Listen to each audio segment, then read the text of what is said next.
All right, now we got no love. No love, Cody baby, right here. don't hurt me It's been a while since we've no seen more. you. I see you got a new look, the tattoo. Can you talk to us about the Got the inspiration face of that and tat who and you he get got it? the long hair. Sheesh. Yeah, I just love artwork, tattoos. Actually, I was getting my armpit done, and Ow, your I was armpit? hurting a Fuck little that. bit, so I was like trying to like cop out to my tattooer. I was like, "Hey, let's put one on the face." So I went to the face and did it, and just to give me some time to Oh my not gosh. act like it's sissy on the armpit. So Oh, okay, we put next up we the face got tattoo on and Thug just Rose. went with it, full send. Thug Fuck it. Rose. Yeah. Yeah, it is. And as I said, last time we saw you was in for UFC 300. So I want to ask you, like, have you missed being back? And I guess what's been That was such a good fight at the UFC wait, I 300. guess, for you to get back in the cage? Damn, that was already over a Oh year. man, this Fuck. is everything to me. I thought he You know, fought I've once after sacrificed that. my whole life for these opportunities, for these moments, for fight camps, for it all to be in there. Like it was a goal to always be a UFC world champion, make it to the UFC, to fight in the big stage all across the world. So being out, something that you love, That is it and for would Thug do anything Rose. for it On is to the next challenging one. mentally, emotionally, physically. Especially within the fight with UFC 300. I was feeling great, against a good, adversary in Davison Figueiredo. I ended up getting taken down in the second round and had really bad vertigo. So I had to go through extensive, therapy specialist. Was in and out of the hospital. Would be put in the hospital from vertigo. So Jesus. that uncertainty of not knowing when, I was going to even just be a regular, back to my regular self.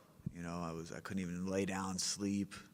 Hanging was with the troubling, boys. but I kept Anybody faith in remember that myself, from Ultimate Fighter? That shit prayed was to my funny as God. fuck. I had a close team, family that loved me and supported me, and was going to get me through it. And I would like to take hats off to the UFC performance. The doctors there, the PT, everyone there. They put my health first. Instead of just jumping me back in the cage to fight. As the fighters wanted to do, I wanted to do. When I was sitting in that hospital bed, I was wanting to do anything to get able to fight, weigh in a fight, but there was no way that I was making it. So they put my health first and really took care of me and got me the best help that I needed to get better. And I felt better than ever. I've had a great camp. We're here talking about the fight, but I'm just very excited to go out there and fight on Saturday for a lot of reasons. But this is the best I felt in a while. Just mental clarity, physically, emotionally. I'm just excited to go on there, and Hani Barcelos is a dog. That's why I asked for this fight, and just excited to be back. 14 months away. Yeah. Glad you're doing well, man. And I gotta ask you, like, you've had a lot of health setbacks throughout your career, which is why we've seen those periods of inactivity and whatnot. How much has that tested your drive and I guess your want in this sport? Because I think a lot of fighters or a lot of people that would go through that would probably at some point just bail out entirely on the sport. But here you are, returning and you're still at it. Yeah, I look at it like this. I was under 2 years in the UFC, became a world champion. 6 fights, blasted to the top, came out of nowhere, and that was that part of my life. This is part of life. Like, hey, it was easy to win the title. You know what I mean? It's harder to stay here, and that's what I'm doing. I'm staying here. I think that's the mindset, the mentality. That's a good mindset to have. Yeah, I'm a former world champion. Probably won't it's get great. Love it. a It was title shot something ever again. That But just to was be able to amazing stay and not get accomplish, kind of but kicked it out, didn't, it's it didn't good. fulfill me.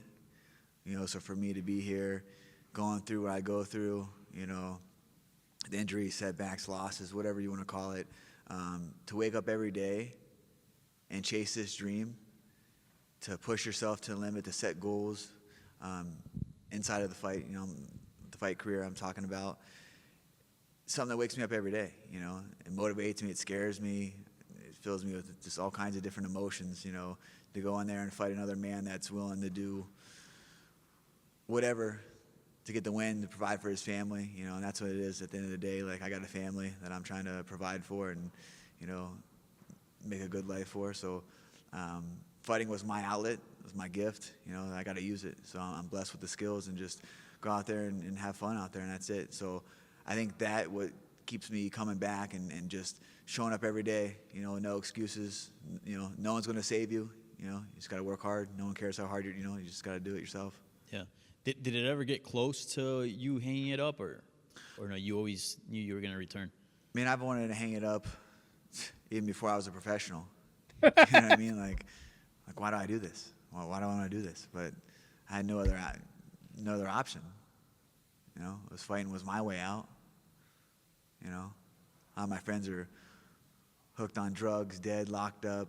You know, not happy with life. I was like, man, if I can just tunnel in, zone in, and grind at this. You know, I had, you know, everyone told me I was, you know, I had good potential and it was, you know, all this and that. But I was like, man, until you really believed it. And then, you know, I made those sacrifices, you know, moving out to alpha male and training with those guys and seeing how talented I was without even really having any experience in fighting besides just, you know, I started training, you know, as a martial artist. I didn't grow up in a martial art dojo, a jiu-jitsu academy.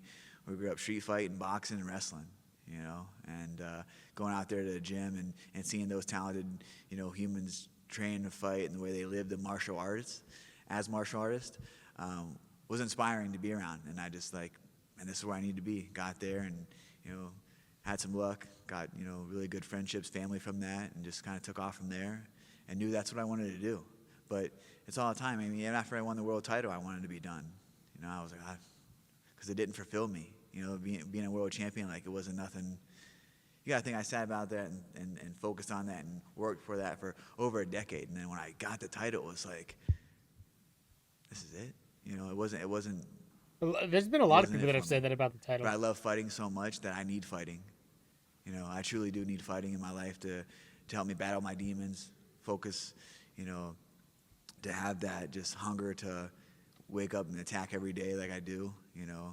And also just the unknowing of the future. Like, yeah, we can say I had a great camp, feeling good, but you still don't know what's going to happen inside that octagon come Saturday night. You can be prepared as you want, but it's still the unknowing. I think that's what like excites me every day to get up and train and, you know, and go after it. Yeah. And lastly, can you give us a preview of this fight with Juani Barcelos and what are you expecting from him? A veteran like yourself, been around for a while. Yeah, Juani's been around for a while. You know, looks really good in his last few fights.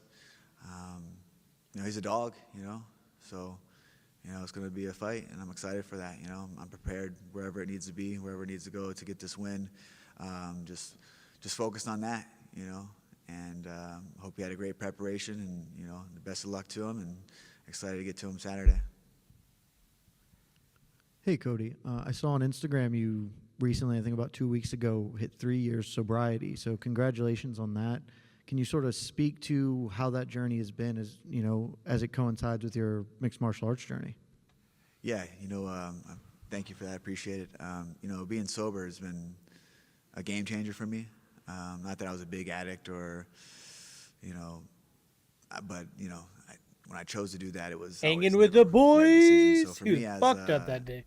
For my, you know, career, it's amazing. As a father, it's amazing. As a boyfriend, it's amazing. As, you know, as a son, you know, a brother, like it changed my life in a way that I didn't think that it would, you know, but as I keep progressing and I'm you know, in that, you know, sobriety, I'm stronger. I feel better. I feel clearer, you know. 6 months I haven't, you know, smoked weed either, and I've smoked weed since I was, I don't know, 12 years old, 13 years old. So, man, just like the clarity that I have going in, you know, just, it's nice, man. Like, yes, anybody that says weed is good for you is fucking stupid. They're probably the dumbest people you'll ever meet. It doesn't do fucking anything for you. My career, but also in my life, you know, like there's no coping mechanisms. You face your fears and you get up every day and tackle them no matter what. We all go through things, you know. It's like we don't need to mask them with drugs or alcohol. And I come from a long line of, you know, addicts. You know, my father's an addict. Been in prison my whole life. You know, had a lot of examples in my life that were, you know, family members and uncles that been incarcerated, you know, addicts.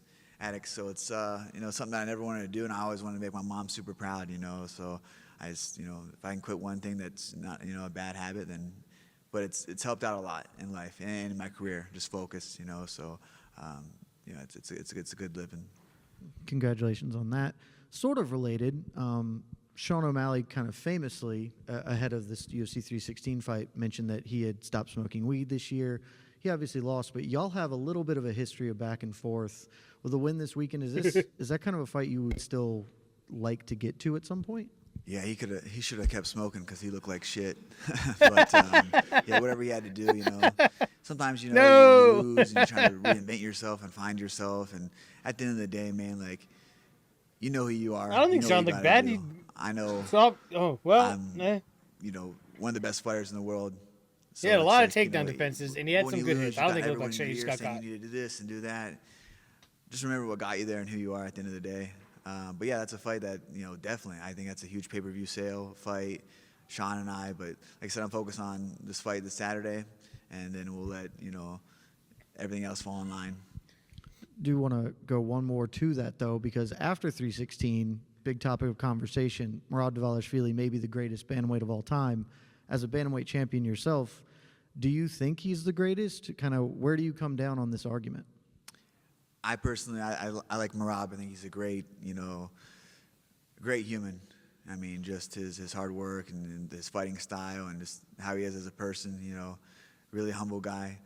Great fighter, you know, he's you know, turning it up. You know, he's doing well, he's winning, he's doing his thing in there. As far as best, I mean, greatest, I mean, you'd have to line him up. You know, I think truly Dominic Cruz is the greatest bantamweight of all time. He's, you know, from WC day to here, like, I think Dominic Cruz has that. You know, it's hard to keep saying, oh, it's the best, It's like, how many best or greatest can you have in a weight class? You know, and that just shows, too, with the bantamweight how talented it is. The greatest. How many people you've heard of that the greatest? You had Henry Cejudo that was in there, that was a bantamweight, flyweight champion, one of the, you know, greatest as well. Our weight division is stacked. You know, there's so many talented fighters in that division. Thanks, and just What last sucks one for about the me. I UFC believe right now? This is the last fight in your current There's UFC deal. so Are you many looking to stay with the talented promotion, or fighters. maybe There's test just the no waters outside, stars, just kind of and get through that's this what week and sucks. then move from there. Yeah, see, I do a lot of things that I don't need to publicize or, hey, I'm doing this. I signed a new deal. Ali, my manager, got me a new Congratulations. good deal. He's always, man, taking care of me. So, you know, like, for me, it's just another fight. You know, I obviously love the UFC, want to be with the UFC. It's the best organization in the world.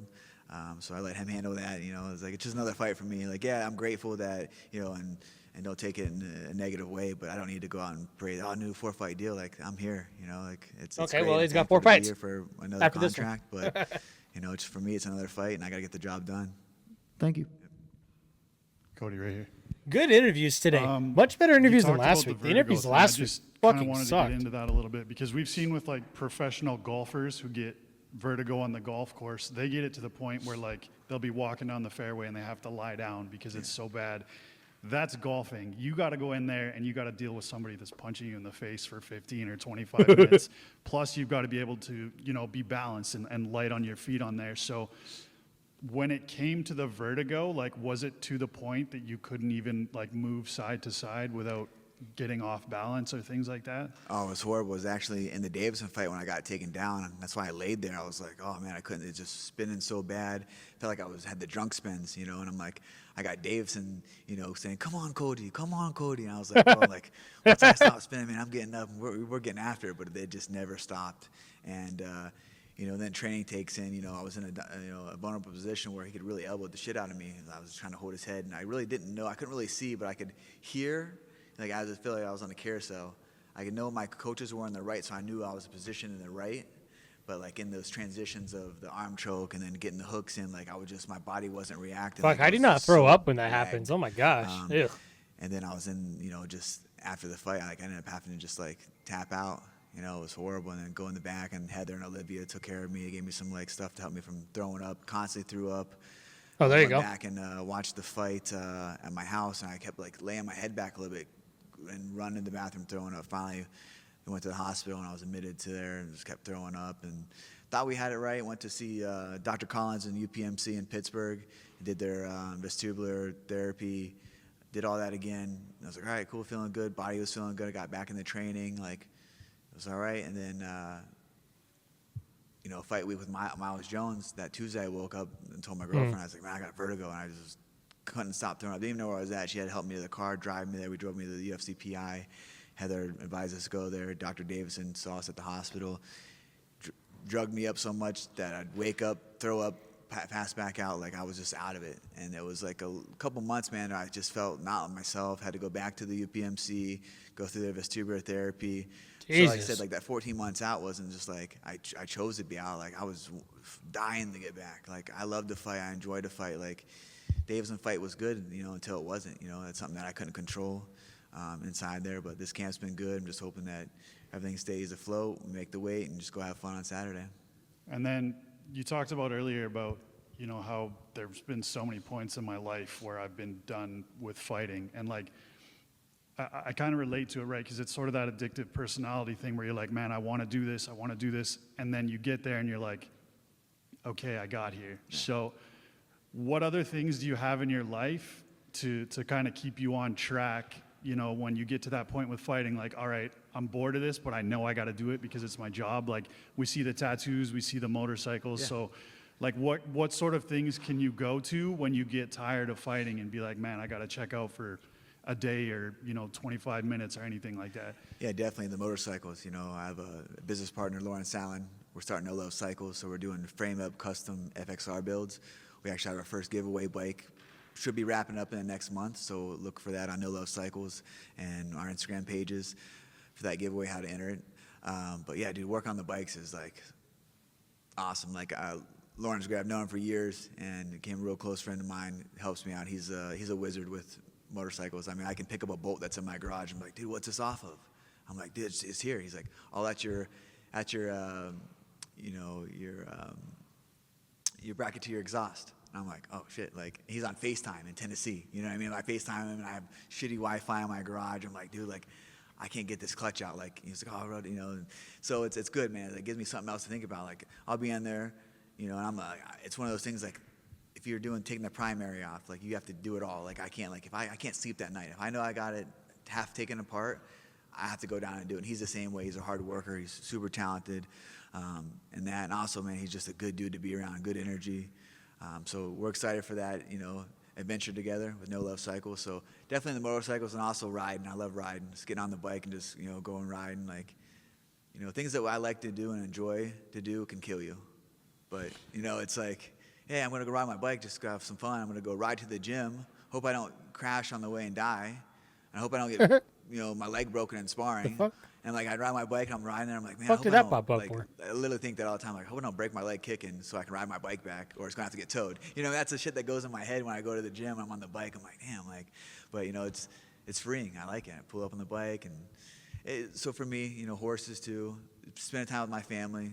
You know, I got an amazing girlfriend, son. I mean, I'm winning at life. You know, that's the thing. Like, the wins and losses in this, you know, keep me afloat and keep me able to do and provide.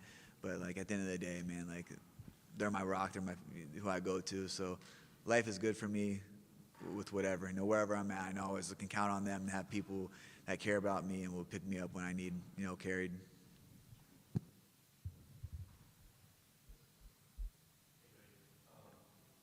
Is that it? Almost one more. Hey, Cody, so you mentioned, you know, you said you were winning at life with your family and everything you've got going on outside out of the cage. At what point did you realize that that is what you wanted and you wanted to win at life that way? I think that's always something I wanted. I didn't care about the fame, the money, like anything like that at all. Like, that's all nice. I mean, yeah, money is great to live. And like once you was a world champion, it was like, okay. I believed in myself when no one believed in myself to make it here. Even before I even had an amateur fight, you know. So it was like wasn't that big deal to me. So I knew that wasn't going to make me happy. So what truly was going to make me happy is having that stuff that really money can't buy, you know, no arena can buy, you know. So that at the end of the day, man, like when you have that, like I think that's your richest part of you. The family that loves you, cares about you, a close knit of friends, coaches, teammates that you know.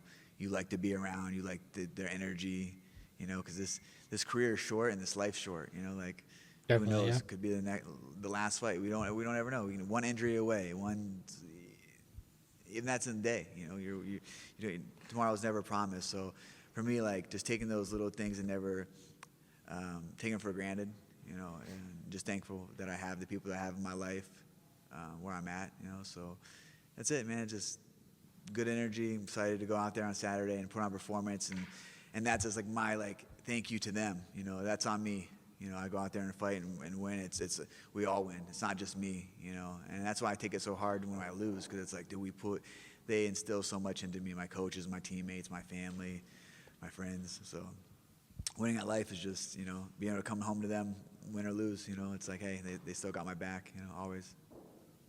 Yeah, awesome. Thank you. All right. That is it for Cody Garbrandt's Media Day interview.